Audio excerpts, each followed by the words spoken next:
अभी तक हमने डिटर्मिनेशन ऑफ रेसिडेंशियल स्टेटस पढ़ा था, यानी कि निवास स्थान की गणना सीखी।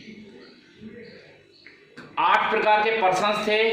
There are 8 types of persons from individual to artificial judicial person, और हमने उन सबकी रेसिडेंशियल स्टेटस कैसे कैलकुलेट किया जाता है ये विद एग्जांपल सीखा।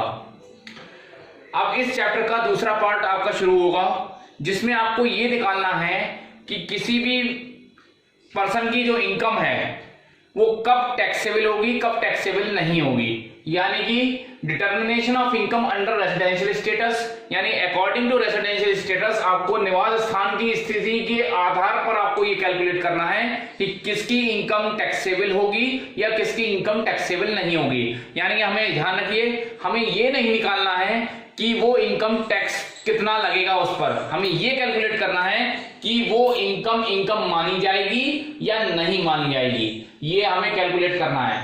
बेसिकली आपके 3 मेथड्स हैं, यानी 3 तरीके से आपसे कैलकुलेट करवाया जाता है कि आप इन तीनों ही परिस्थितियों में बताइए कि कौन सी इनकम टैक्सेबल होगी, कौन सी इनकम टैक्सेबल नहीं होगी। वो 3 परिस्थितियां कौन सी हैं?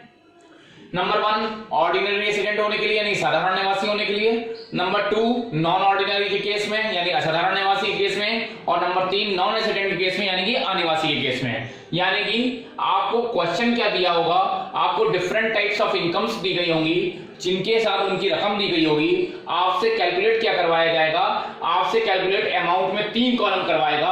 पहला कॉलम होगा अमाउंट का ऑर्डिनरी रेसिडेंट के लिए, दूसरा कॉलम होगा अमाउंट का नॉन ऑर्डिनरी रेसिडेंट के लिए, और तीसरा कॉलम होगा नॉन रेसिडेंट के लिए। यानी कि जो 1 बाई 1 इनकम दी गई है वो आपको वो तीनों कॉलम्स में अकॉर्डिंग टू रूल लिखनी है कि किस कॉलम में वो टैक्सेबल होगी, किस कॉलम में टैक्सेबल नहीं होगी। जब सारी इनकम्स लिख दी जाएंगी तो उसके नीचे ग्रैंड टोटल कर दिया जाएगा, टोटल इनकम ऑर्डिनरी रेसिडेंट की टोटल, नॉन ऑर्डिनरी रेसिडेंट का टोटल और नॉन रेसिडेंट का टोटल। वो एक चार्ट के रूप में आपको समझाया गया है, जो आगे सेशन में हम समझेंगे उसको। लेकिन उससे पहले हमें ये समझना जरूरी है कि जितने भी इनकम्स होती हैं वो इनकम्स के रूल्स के अकॉर्डिंग उनको 3 हिस्सों में डिवाइड किया गया है मेनली, बल्कि इसको आप ये कह सकते हैं 5 हिस्सों में डिवाइड किया गया है। Income received in India, income deemed to be received in India, income accrued in India, और income deemed to be accrued in India and foreign income. Income received in India, Bharat में प्राप्त आय, डीम्ड का मतलब होता है मानी हुई, या भारत में प्राप्त मान ली गई है, यानी कि एक्चुअल में रिसीव नहीं हुई है बट मान लिया गया है, तो deemed to be received in India हो जाएगी। और भारत में प्राप्त हो गई है तो वो क्या मानी जाएगी? Income received in India. इसी तरीके से income accrued in India, accrued का मतलब होता है उत्पन्न हुई, यानी कि रिसीव हुई नहीं हुई है लेकिन उत्पन्न कहां हुई है? भारत में हुई है, या मानी हुई उत्पन्न आए, यानी कि deemed to be accrued in India, लेकिन एक्चुअल में उत्पन्न नहीं हुई है बट मान लिया गया है कि इनकम कहां अक्रूड हुई है? इंडिया में अक्रूड हुई है, उत्पन्न हुई है। और फॉरेन इनकम यानी कि सीधा सीधा हिसाब है कि ये पूरी इनकम रिसीव भी कहां हुई है? विदेश में हुई है, और उत्पन्न भी कहां हुई है? विदेश में हुई है, और ये क्या कहलाती है? विदेशी आय कहलाती है। आपको जो पूरा चार्ट बनेगा सवाल का, उसमें जितने भी इनकम्स होंगी इन 4 हेड में कैटेगराइज करा जाएगा, जो मैं चार्ट आपको समझाऊंगा बाद में। कि इनकम रिसीव्ड इन इंडिया का हेडिंग पड़ेगा, फिर उसमें कौन कौन सी इनकम आ रही है वो लिखी जाएंगी। फिर income deemed to be received का हेडिंग पड़ेगा, उसमें जो इनकम्स आ रही है वो पड़ेंगी।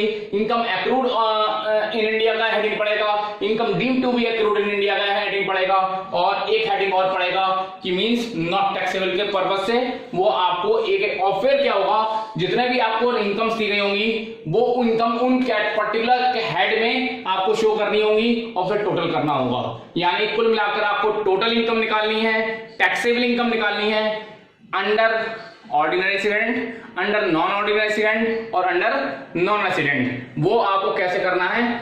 इस हिसाब से निकालना है, इस हिसाब से निकालना है। यानी कि आपको पता होना चाहिए ये रिसीव कहां हुई, ये डीम्ड टू बी रिसीव कहां हुई, ये अक्रूड कहां हुई, ये डीम्ड टू बी अक्रूड कहां हुई, और ये फॉरेन इनकम मानी गई।